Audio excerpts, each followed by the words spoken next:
Hostel का भूत।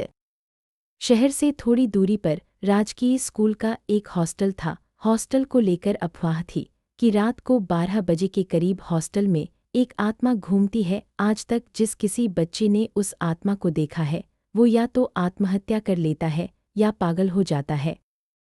इसलिए खाना खाने के बाद 10 बजे तक सभी बच्चे अपने अपने रूम में चले जाते। कभी कभी रात को हॉस्टल में अजीब अजीब आवाज़ें भी आती, जैसे कोई छत पर चल रहा है, हॉस्टल के ग्राउंड का हैंडपंप अपने आप चल रहा हो आदि। पर सभी अपने रूम में बैठे रहते, किसी की हिम्मत ही नहीं होती कि वो बाहर निकल कर देखे।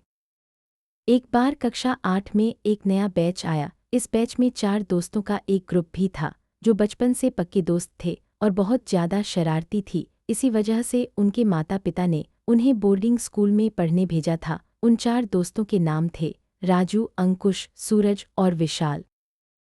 ये चारों जब बोर्डिंग स्कूल आए तो उन्हें हॉस्टल की भूतिया कहानियों के बारे में पता चला, पर उन्होंने इस पर गौर नहीं किया। उन्हें लगा कि सभी लोग मजाक कर रहे हैं और उन्हें डराने की कोशिश कर रहे हैं।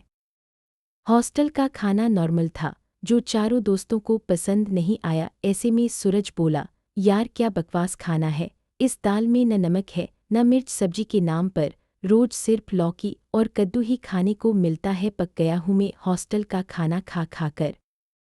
विशाल, हाँ यार, जब से घर से आए हैं अच्छा खाना सूंघा भी नहीं है, पर अब ऐसा नहीं होगा। मैंने एक प्लान बनाया है, आज शाम को हम सब हॉस्टल की दीवार पार करके गांव के ढाबे पर टेस्टी टेस्टी खाना खाएंगे।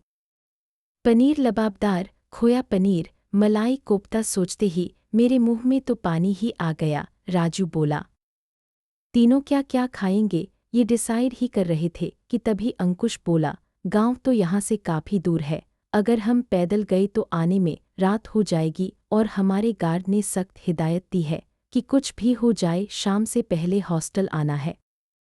तभी बाकी के तीनों दोस्त एक साथ बोले, अरे यार ये सब कोरी अफवाह है ताकि कोई बाहर न घूमे, पर आज हम बहुत मस्ती करने वाले हैं। यह कहकर चारों दोस्त शाम होने का इंतजार करने लगे। शाम के 4 बजे सभी दोस्त हॉस्टल की दीवार कूदकर बाहर निकल गए। हॉस्टल एक सुनसान जगह था जहां बहुत कम वाहन आते थे। चारों ने पैदल चलने का निश्चय किया। 2 घंटे की मशक्कत के बाद चारों गांव पहुंच गए। इतने दिनों बाद मार्केट में आकर वो बहुत खुश थे। चारों ने जमकर खाना खाया और खूब मस्ती थी। मस्ती मस्ती में कब 5 घंटे निकल गए पता ही नहीं चला। अब चारों दोस्तों ने हॉस्टल की राह पकड़ी, एक दूसरे की टांग खींचते हुए वे सुनसान रास्ते पर पहुंचे। रात के करीब 11 बज चुके थे। अंकुश बोला, यार लेट हो गया है, गार्ड ने देख लिया तो वो हमें बहुत डांटेगा।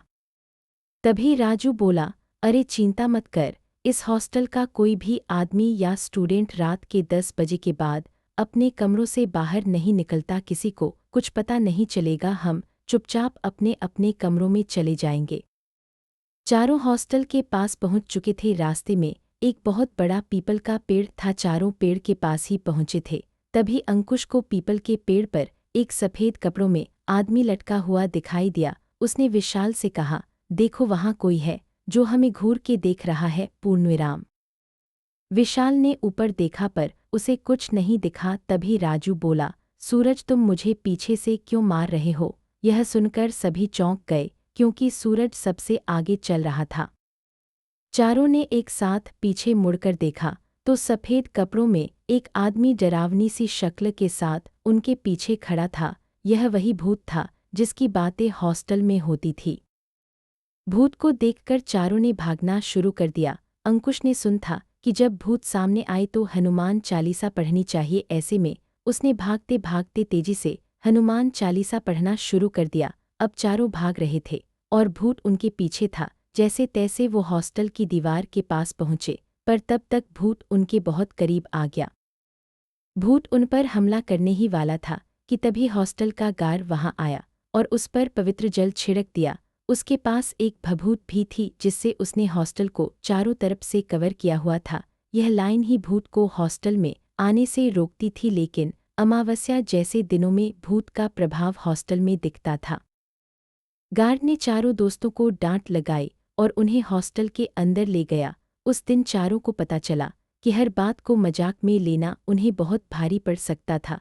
उस दिन के बाद चारों में से किसी ने रात को हॉस्टल की सीमा कभी पार नहीं की। हॉस्टल प्रशासन भी हर महीने वहां एक हवन करवाता है ताकि उस आत्मा को हॉस्टल से दूर रखा जा सके।